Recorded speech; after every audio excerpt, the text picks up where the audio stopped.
মহাবিশ্ব কিভাবে সৃষ্টি হল এই প্রশ্নটা তো আমাদের সবার মনেই কখনো না কখনো এসেছে, তাই না?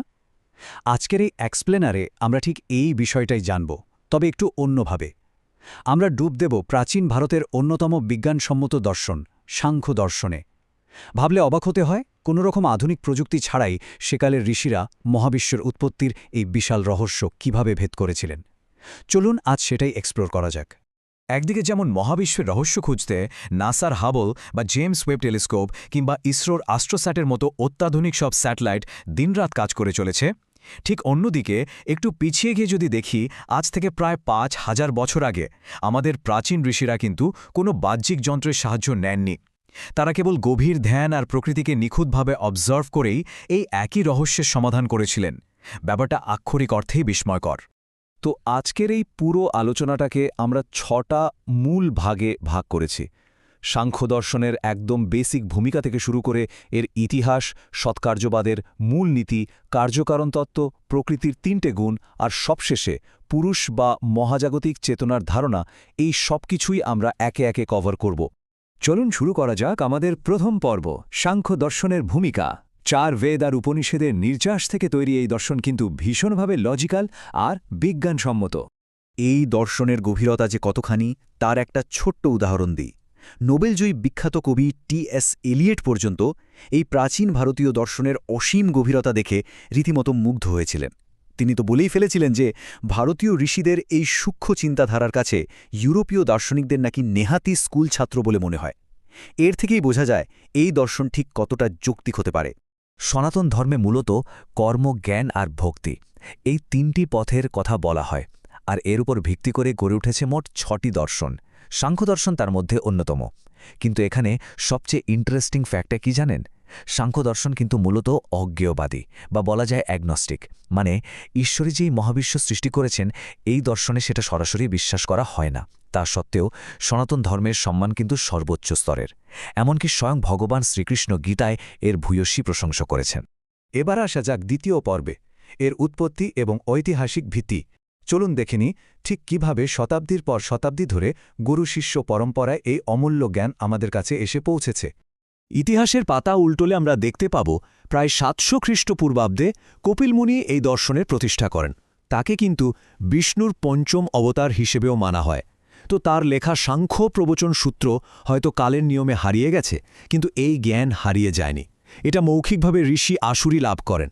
তার থেকে সেটা যায় আচার্য পঞ্চশিখরের কাছে, যিনি রচনা করেন ষষ্ঠীতন্ত্র।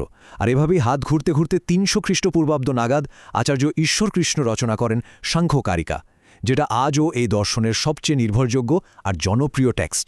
এই পয়েন্টটা শুনলে সত্যিই অবাক হতে হয়। ভগবান বুদ্ধ তার জীবনের প্রথম ২৯টা বছর যে নগরীতে কাটিয়েছিলেন, তার নাম ছিল কপিলাবস্তু। আর এই নামটা কিন্তু এসেছিল স্বয়ং কপিল মুনির নাম থেকেই। তাই বৌদ্ধ ধর্মেও যে সাংখ্য দর্শনের এই অজ্ঞেয়বাদী চিন্তাধারার একটা বিশাল বড় প্রভাব দেখতে পাওয়া যায়, সেটা কিন্তু একেবারেই কাকতালীয় নয়। চলে আসছি আমাদের তৃতীয় পর্বে, সৎকার্যবাদ। যে কোনো বড় দর্শনের তো একটা মূল ভিত্তি থাকে, তাই না? সাংখ্য দর্শনের সেই কোর প্রিন্সিপালটাই হল এই সৎকার্যবাদ। এই সৎকার্যবাদের কনসেপ্টটা একদম জলের মতো সোজা। এর মূল কথা হল, শূন্য বা নাথিং থেকে কখনো কোনো কিছুর সৃষ্টি হতে পারে না। মানে কোনো কার্য উৎপন্ন হতে গেলে তার পেছনে একটা সত্য কারণ থাকতেই হবে। ভাবলে অবাক লাগে, এটা তো একদম আধুনিক বিজ্ঞানের বিগ ব্যাং থিওরির মতোই শোনাচ্ছে, তাই না? কারণ বিগ ব্যাং থিওরিতেও বলা হয় যে এই মহাবিশ্ব সৃষ্টির আগে অন্তত অসীম ঘনত্বের একটা পয়েন্ট বা বিন্দু ছিল। অর্থাৎ কিছু না কিছু একটা ছিলই, একেবারে শূন্য থেকে এই গোটা ইউনিভার্স আচমকা তৈরি হয়ে যায়নি। এই সৎকার্যবাদের কনসেপ্ট থেকেই আমরা সরাসরি চলে আসছি আমাদের চতুর্থ পর্বে, কার্য ও কারণের ব্যাখ্যায়। এই সার্বজনীন নিয়মটা কিন্তু প্লেটো বা অ্যারিস্টটলের মতো গ্রিক দার্শনিকদের তত্ত্বের মধ্যেও বেশ ভালোভাবেই দেখতে পাওয়া যায়। তো বিষয়টা ঠিক কি? খুব সিম্পল। কারণ মানে হলো একটা সম্ভাবনা বা পোটেনশিয়াল, আর কার্য হলো তার আউটপুট বা বহিঃপ্রকাশ। ধরুন, মনের ভেতরের একটা অপ্রকাশিত আইডিয়া বা চিন্তা, সেটা হলো কারণ। আর সেই চিন্তাটা যখন একটা বইয়ের আকার নিচ্ছে, তখন সেটা হয়ে গেল কার্য। আবার ঠিক একইভাবে পিতা হলেন কারণ এবং কন্যা হল তার কার্য। অর্থাৎ কোনো কিছু যখন কার্যের রূপ নিচ্ছে, তার আগে কারণের মধ্যে সেই পোটেনশিয়ালটা কিন্তু অবশ্যই লুকিয়ে থাকতে হবে। কিন্তু সাংখ্যদর্শন এখানেই থেমে থাকেনি।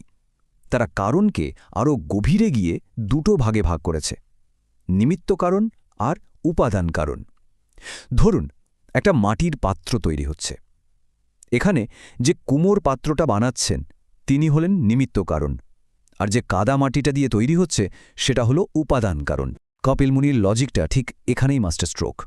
তিনি বলছেন, মহাবিশ্ব সৃষ্টির পিছনে যদি একজন কুমোর অর্থাৎ ঈশ্বর থেকেও থাকেন, তাহলেও সেই মহাবিশ্বটা গড়ার জন্য যে কাদা মাটি বা উপাদান কারণ সেটা ঠিক কোথা থেকে এলো।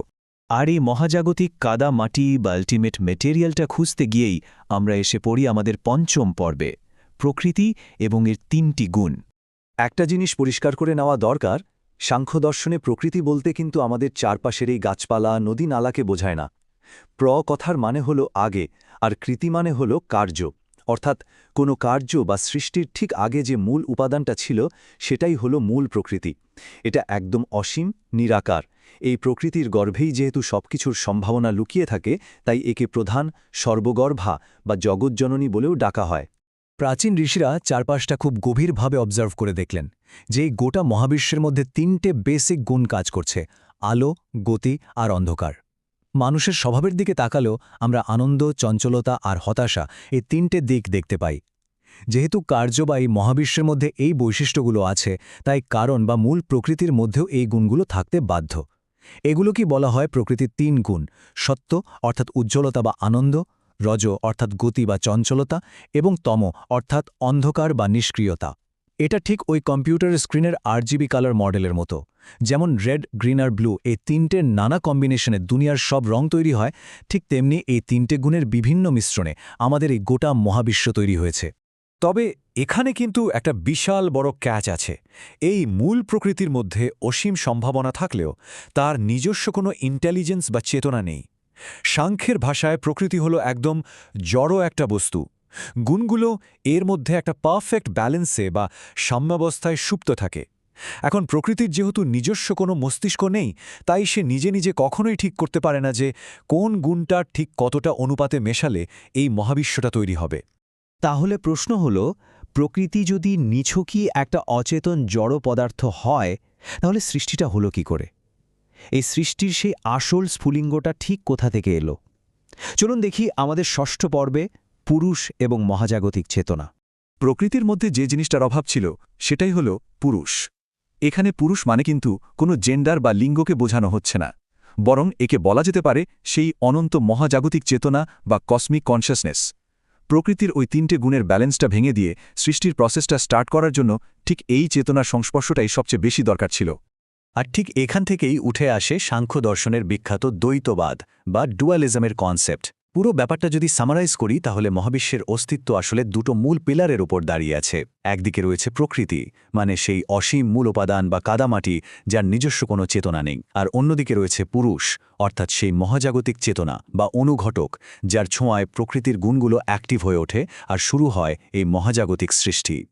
মহাবিশ্ব কিভাবে তৈরি হলো তার এমন চোখ ধাঁধানো আর লজিক্যাল একটা উত্তর তো আমরা এই প্রথম ভাগে পেয়ে গেলাম। কিন্তু এখানে একটা বিরাট প্রশ্ন থেকে যায়, এই অসাধারণ সৃষ্টির পর মানব জীবনে কেন এত দুঃখ কষ্ট আসে? আর এই অসীম দুঃখের চক্র থেকে মানুষের মুক্তির বা স্যালভেশনের উপায়টাই বা কি? সাংখ্য দর্শন এই নিয়ে কি বলছে? এই দারুণ ইন্টারেস্টিং প্রশ্নগুলোর উত্তর আমরা খুঁজব আমাদের এই এক্সপ্লেনারের ঠিক পরের পর্বে। আমাদের আজকের এই আলোচনাটা আমরা এখানেই শেষ করছি। তবে যাওয়ার আগে এত সুন্দর আর গভীর একটা বিষয়কে অত্যন্ত সহজভাবে সমস্ত খুঁটিনাটি তথ্য দিয়ে সাজিয়ে গুছিয়ে উপস্থাপন করার পেছনে যার অশেষ অনুপ্রেরণা আর অবদান রয়েছে, তাকে একটা বড় ধন্যবাদ জানাতেই হয়। স্পেশাল থ্যাঙ্কস টু শুভনীতা মণ্ডল এই অমূল্য জ্ঞান আমাদের সবার সাথে শেয়ার করার জন্য। আশা করছি সাংখ্য দর্শনের এই তথ্য নতুন করে অনেক কিছু ভাবাতে সাহায্য করবে। জ্ঞান অন্বেষণের এই জার্নি এভাবেই চলতে থাকুক। ভালো থাকবেন,